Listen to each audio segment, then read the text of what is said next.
Secure inner attachments happen much more quickly than secure external attachments, which can take months or years. Before we get hurt, these exiles are often the most playful, sensitive, innocent parts of us, creative parts of us.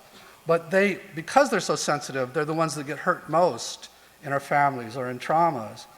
And as I mentioned before, they get stuck carrying those burdens, and they're frozen in these scenes in the past.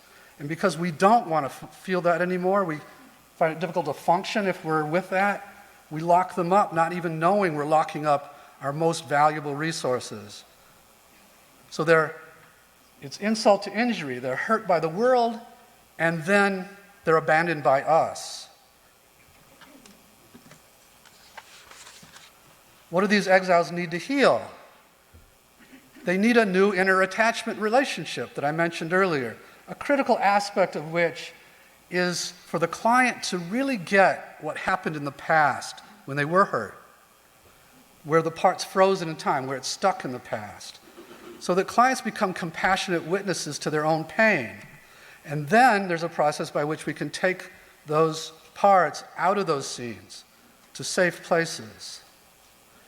Earlier I alluded to the idea that there is this good inner parent, this self.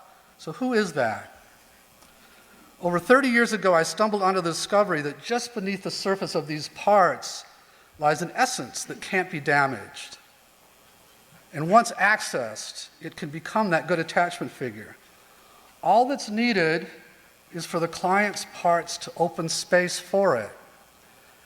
What in Buddhism John mentioned is non-self is really non-parts. It's the space that opens up when your parts relax, when they step back. And that emptiness that's so full is what I'm calling the self. And when parts are trusting enough to open that space, self emerges spontaneously with qualities like curiosity, compassion, calm, confidence, and we have 4 other C words I won't get into. In addition,